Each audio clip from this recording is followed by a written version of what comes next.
Alrighty guys, this is Andrew and welcome back to Overwatch.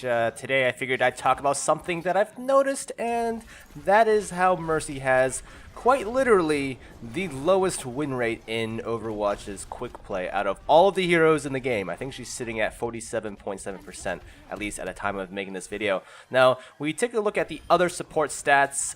They tend to be all above 50%. I think Lucio's almost at 60%. It starts to look a little strange, right? I mean, given how Mercy is a top pick in tournaments and in competitive play, it's a little weird. But before I get too into this and before it creates any sort of confusion, I want to let you know that in certain pieces of the footage I'll be showcasing like a hand cam, if that makes any sense, showing off the new Razer Chroma keyboard, the Overwatch edition that they were kind enough to send me to show you guys. The keyboard itself will change color based on what heroes you pick. It has some cool little animations on the lighting for ultimate effects, and if you guys want to read more about the keyboard itself, I'll go ahead and leave a link down in the description for you guys.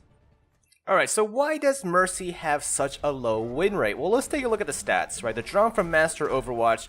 Its website, you can kind of check it out down in the description. But here you can see that Mercy has an incredibly high popularity pick rate, very low damage output, and a low KD ratio. Please note that the data here is pulled from the quick play pool. It's not from anything else. I believe in tournaments, higher level play, according to Planet Overwatch, she gets picked a lot. She's pretty much a must-have in those sorts of high-level environments.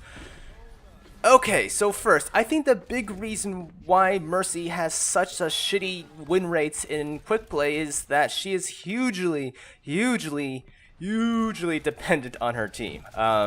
It's pretty much a necessity. Like, she lives for the team, dies for the team, sometimes quite literally. In quick play matches, usually there isn't much coordination going on, and oftentimes the only thing people are saying in chat is just flaming and trashing other people. So what is interesting though is that in competitive play, and going back to Master Overwatch, there is a tab for the competitive play stats, is that her win rate goes up to a respectable 51.7, which is not half bad. I think it's a telltale sign that in quick play versus competitive play, there's certainly a difference in communication, if not caliber of player. She depends so much on callouts and coordination, and these things simply do not really exist that much in public quick play matches, right? At least with any other support, if they get rushed or attacked by someone, they have somewhat of a fighting chance, some way of dealing with that. Now, while Mercy's pistol is quite nice, you'll see me kill a few people here in the video, it's not something that you would write home about. Not a lot of players would be able to rely on this pistol to defend themselves with, especially since you can't really shoot and heal at the same time. So what you're left with is playing a hero who depends on so much on the team, yet you're often left on your own to deal with flankers, and because communication is shoddy, your team isn't always looking out for you. Personally though, side note, I would love if they buffed Mercy's pistol to give it, a slight increase in bullet speed, but that's for a whole nother video.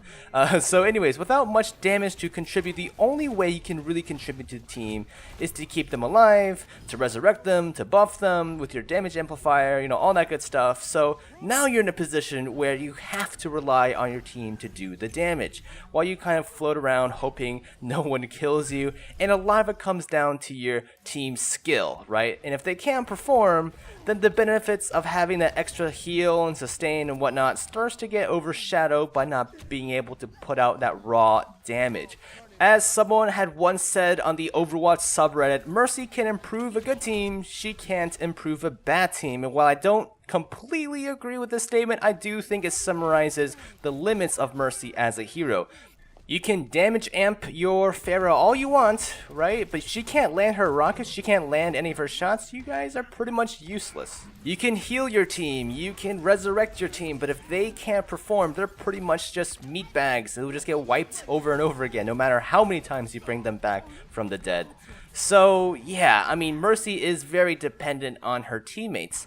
However, there's also a flip side to that, right? I mean, we've been talking a lot about the team and how reliant she is on it, but a lot of it also comes down to individual skill with the actual hero. She's not the easiest hero to learn, actually. Sure, you don't need the mechanical aiming skills as much as you would on a Widowmaker, though I'll be honest, if you do have good aim with Mercy, you can pull off some pretty nice surprise kills here and there, but you do need incredible sense sense of timing and map knowledge. You not only have to be constantly reading the other team's plays, but you have to be constantly managing and reading your own team's plays, right? You have to deal with so many different variables and factors.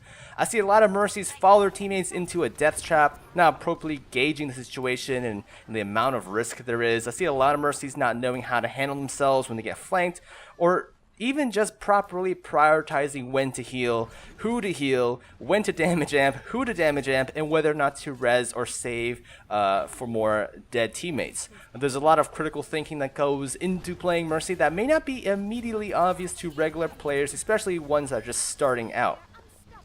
I mean, at least with Lucio, it's pretty relatively straightforward, right? Turn on the heal and amp, and then ult and team fight, speed for escapes or initiation, and boop when necessary. Zenyatta, heal orb one dude, do some damage with a Discord orb, swap heal orb to another dude, and just ult when there's a team fight. With Mercy, every move is a conscious decision.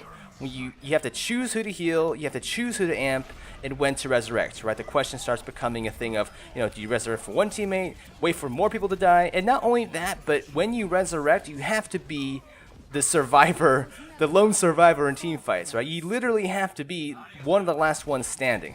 And surviving and getting into a position to do the resurrect gets harder and harder as more of your teammates die. And given how Mercy has to latch onto your teammates to heal and amplify damage, you're likely close to the fight anyways. So with all that in mind, combine this with my previous point that is your team, chances are if you're in quick play and you're faced with not knowing how well your teammate's going to perform, or even just how well they're going to work together and coordinate, it starts to get a little shaky when you play Mercy, especially when you're just starting out. You're not really familiar with the hero in the first place. So I do think it's a combination of both factors, both people not really understanding how to maximize the hero's potential, as well as working with the team with that particular hero. Anyways, that kind of sums up my little rant on why I think Mercy has the lowest win rate in quick play Overwatch matches. Obviously, I'm not the best Mercy around, so for all you Mercy mains out there or Mercy specialists, you will probably complain about some of the gameplay in the background, but hopefully, if you guys have some additional insight on why you think Mercy has a low win rate, despite being such a powerful hero, let me know down in the comments. It'll be interesting to see your point of view, and yeah, I hope you guys enjoyed this video. If you did, please take time of your day to hit that like button, and until next time guys, I'll see you around.